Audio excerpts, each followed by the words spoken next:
47 துப்பாக்கி.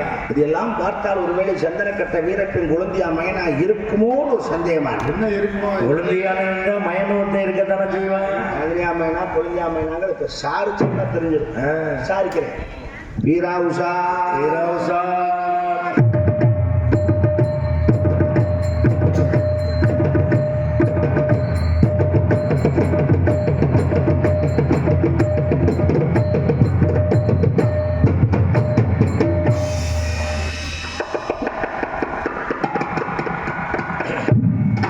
வணக்கம்.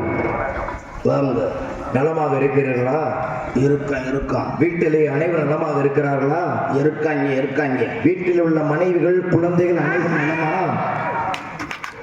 தப்பு. என்ன தவறு? மனைவிகள் சொல்லக்கூடாது, மனைவி மக்கள் அப்படிதான் சொல்லணும். என் கேள்வியிலே தவறு என்று தாங்கள் கூறுகின்றீர்களா? கூறுவேன் போய்கொண்டே. சந்திக்கக்கூடிய ஆளை பொறுத்துதான் நம்ம எப்படியான வார்த்தையை பிரயோகிக்க வேண்டும் என்ற கணக்கு இருக்கிறது. அது தெரியும். சந்திச்சது உங்களை தானே கேட்டல, தப்பு இல்லை. என்ன தப்பு இல்லைன்னா என்ன மனைவிகள் நல்லா இருக்காங்க, தப்பு இல்லையா? 5-6 உண்டாட்டி வச்சிருக்கேன் இல்லையா? ஓ இல்லையா? பாக்குறேன் என்ன நினைப்பாங்க? உங்களை பத்தி யாருக்கு எதுவும் தெரியாது நினைக்கிறாங்க. மனைவிகள் சொல்லக்கூடாது. ஏன் சொல்லக்கூடாது? மனைவிகள்னா பன்மை, மனைவினா உரிமை. எப்படி ராமாயணத்திலே ராமன் ஏகபத்தினி விரதனாக வாழ்ந்தானோ அதே போல தாங்களும் ஏகப்பட்ட பத்தினிகளுக்கு விரதனாக வாழ்ந்து இந்த மண்ணிலே தவறு. இது என்ன தவறு? ஏகபத்தினி விரதம் சொன்னது சரி. ஏகப்பட்ட பத்தினிக்கு விரதம்னா நான் தேசோலியா பத்தினி இருக்கேன் இல்லையா? சரி, இல்லைன்ற சத்தியம். எதுக்கு? நம்ம ஊர் சாமி மேல கன்னிமார் தானே, நம்ம கன்னிமார் ஆட்டாம உண்மையா அப்படி இல்லையே சத்தியம் பண்ண அவ்வளவு தைரியம் தான். சத்தியம் என்பது எனக்கு முடியாதுல்ல. அப்புறம் என் வார்த்தையில என்ன குறை கண்டுபிடிக்கின்றீர்கள்? என்ன தவறு? சரி, நான் நிரூபிச்சு காட்டிட்டேன்னா அப்படியா? அப்ப உங்களுக்கு ஏகப்பட்ட கொண்டாட்டிலன்னு சொல்றீங்க. இல்ல. நமசிவாய வாழ்க, நாதந்தால் வாழ்க, இனி பொழுதும் என்னெஞ்சில் நீங்காத தாழ் வாழ்க, கோகலியாண்ட குறுமனிதன் தாழ் வாழ்க, ஆகாமமாகின்ற அன்னிப்பாண்டால் வாழ்க, ஏகன் அநேகன் இறைவனடி வாழ்க. இதைத்தானே மாணிக்கவாசகர் பாடினார். இங்க ஏகம்னா எத்தனை அர்த்தம்? ஏகம்னா ஒண்ணு, அநேகம்னா சொல்லது நிறைய. அப்ப ஏகம்னா எத்தனை? ஒண்ணுதானே. அப்ப ஏகப்பட்டது என்ன அர்த்தம்? ஒன்றுபட்ட, ஒன்னே ஒண்ணு. அப்ப உங்களுக்கு ஏகப்பட்ட மனைவினா என்ன அர்த்தம்? உங்களுக்கு மனைவி ஒன்று. இல்லை சொல்ல முடியுமா? விளக்கத்தை மறுக்க முடியுமா? இதுக்கு இப்படி ஒரு அர்த்தமா இருக்கு. ஏன் நான் சொல்றத மறுப்பீரா? பீரா இல்ல, மறுப்பீரா இல்ல. அப்ப ஒரு கொண்டாடி தானே. அப்ப ஏகப்பட்ட கொண்டாடி இருக்குல்ல. அப்படி ஒத்துக்க வேண்டியதானே. அப்புறம் சவடான சண்டையை தானே வேண்டிய கிடக்கு. அதெல்லாம் கடந்த போது உன்னை பாவம் மன்னிச்சு விட்டுறேன். யாரு மன்னிப்பு கட்டி இடத்த காலி பண்ணு. மன்னிப்பு விடாது. தப்பு பண்ணா மன்னிப்பு செஞ்சுதான், மன்னிப்பு கேட்டுதான். தப்பு பண்றவனுக்கு எனக்கு இல்ல. ஏன் நீ தப்பு பண்ணலையா? நீங்க பண்ண தப்பெல்லாம் கணக்கெடுத்தா 100 பக்கத்துக்கு குற்றப்பத்திரிகையை தாக்கல் பண்ணலாம். அந்த அளவுக்கு ஒரு தப்பு பண்ணிருக்கீங்க. நமக்கு தீர்ப்பு சொல்ல ஜட்ஜிக்க முடியாது. ஆமா, அவர் எத்தனை உயர் நோட்டம் திருப்பி படிக்க முடியும்? பேசுங்க. என்ன பேசுங்கன்னா முதல்ல மன்னிப்பு கிடையா பேச்சு. அப்புறம் என்ன பெரிய புலவர் இவரு? இவருடைய சரிசமா பேசி அப்படி புலமையில பேச போறோம். செஞ்ச தப்புக்கு மன்னிப்பு கிடையா? முதல்ல தப்பு எதுன்னு முதல்ல சுட்டி காட்டலாம். பல தப்பு பண்ணிருக்க. ஒரு தப்பா போராட முழுக்க தப்பு பண்ணிட்டு வந்திருக்கீங்க. அப்படின்ற பொழுது இந்த இடத்துல நீ பண்ண தப்பு யாருக்கும் தெரியாது நினைச்சீங்களா? தப்பு என்ன? அடுக்குவா தப்பு அடுக்குவா. வந்தாரை வரவேற்பது குலப்பண்பு தெரியுதுல. வந்தோனே வாருங்கள் சுவாமி வணக்கம் சொன்னியா, முதல் தவறு. இரண்டாவது தப்பு, நான் ஒரு தடவை 2 தடவை இல்ல 5 தடவை கேட்டேன் ஆனல்ல போடியான்னு. போட்டியா? போடல. ரெண்டாவது இதை போட மன்னிச்சு விட்டுலாமியா. தமிழருடைய மாண்பை முறையாக காக்க வேண்டும் என்றால் வந்தைய என்னை பார்த்தையில என்ன செஞ்சிருக்கணும்? என்ன செஞ்சிருக்கணும்? என்னை பார்த்த உடனே தாங்கள் மண்டிக்கிட்டு என்னை விருத்தோம்பல் செய்ய வேண்டும். செஞ்சியா? இதுதான் மிகப்பெரிய தப்பு. அப்ப இத்தனை தப்புல நீ வரிசையா பண்ணிட்டு நான் என்ன தப்பு பண்ணேன், நான் எது பண்ணி எதுக்கு சவடாரே உன்னை கூட்டி ஆண்டதுக்கு மண்டியை போட்டு விழுந்தோம். அது அப்படி இல்லையா? இல்லடா, நீ தவறா புரிஞ்சுக்கிட்டீங்க. பேச்சப்படியா? நானும் முதல்ல வந்து கேட்டுக்கிட்டாங்க. முதல்ல குண்டி அழி விடுங்க, இப்ப மண்டி போட்டு விழுந்து விடுறாங்க. அது அங்கே வரைக்குமா கேட்டுச்சு? நல்ல மரியாதை இல்ல. கேட்டா கேட்கட்டும். ஏன் செஞ்சா என்ன தப்பு? நான் இப்ப கேட்கிறேன், ஏன் செய்ய மாட்டீங்களா? இன்னொரு செஞ்சது இல்லைங்கிற மாதிரி சொல்றீங்க. இந்த கழிவு 18 ஆண்டுகளுக்கு 10 வயதில் நான் இருக்கின்ற பொழுது அப்ப செஞ்ச இல்லையா? இப்ப ஏன் செய்ய மாட்டேன்?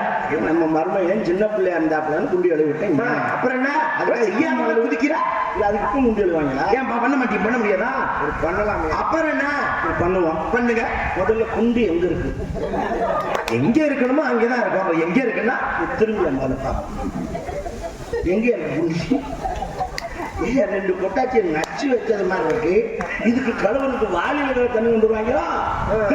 ஓசை எடுத்து ஓசை செய்ய வேண்டாம். சர்பத்து குடிக்கிற ஸ்ட்ரா எடுத்து தண்ணி தூக்கணும் வேலை முடியாது. இதுல இந்த குண்டி கழுவி விடுவாங்களாம். என்னுடைய புஜபலா பராக்கிரமூர்த்தி இந்த தேகத்தை எப்படி இந்த சமையலை இவ்வளவு அசிங்கப்படுத்த முயற்சி பண்ணினார். பெரிய பாகுபலி புஜகலா வா என்ன பேசுவா? என்ன இதுல தெரியும்? என்ன தெரியும்?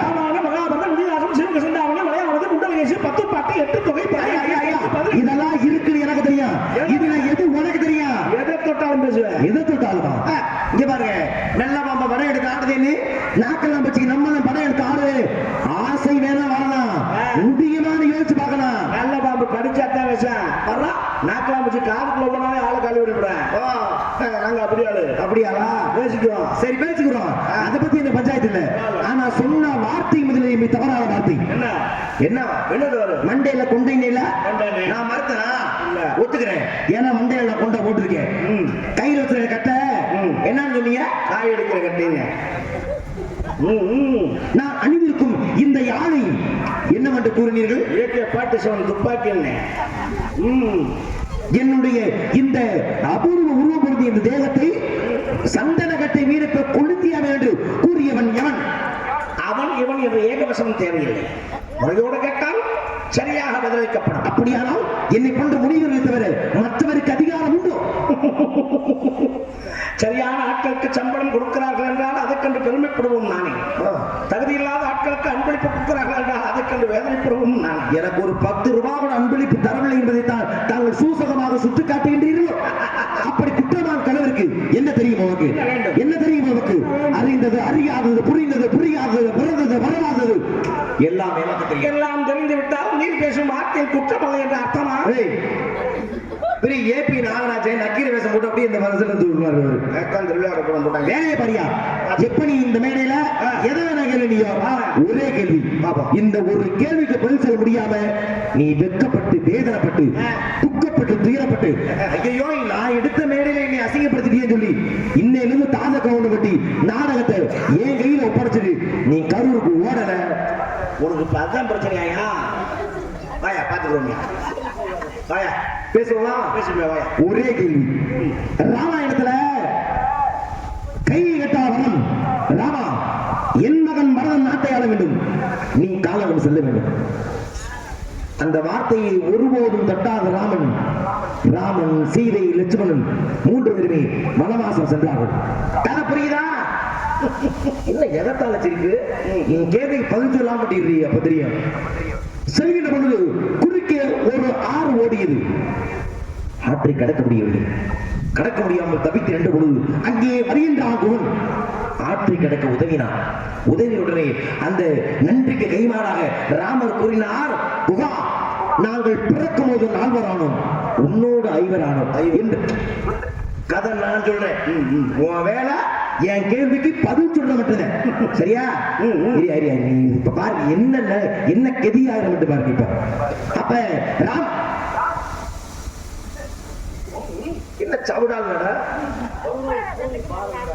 அப்படியா? அவ்வளவு தூரா?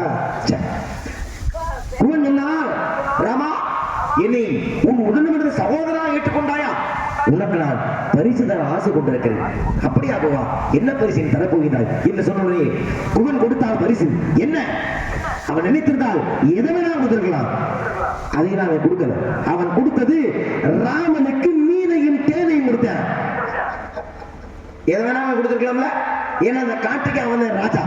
ஆனால் மற்ற எந்த ஒரு பொருளையும் கொடுக்காத குகன் ராமனுக்கு மீனையும் தேனையும் கொடுத்தான். இதுக்கு மட்டும் நீ பதில் சொல்லு. நீ அதுக்கப்புறம் நீ 1000 விஷயம் பேசு. எனக்கு அதுக்கு அவமானம் கிடையாது. சொல்லு. ராமாயணத்தை படிக்காமல் ஒரு மனிதன் இருக்கான்னா அவன் உலகத்துல பாவம் செஞ்சவன். உலகத்தில் 2 கண்கள் ராமாயணம், மகாபாரதம். அது தெரியாம ஒரு மனுஷன் இருக்க முடியுமா? ராமாயணம்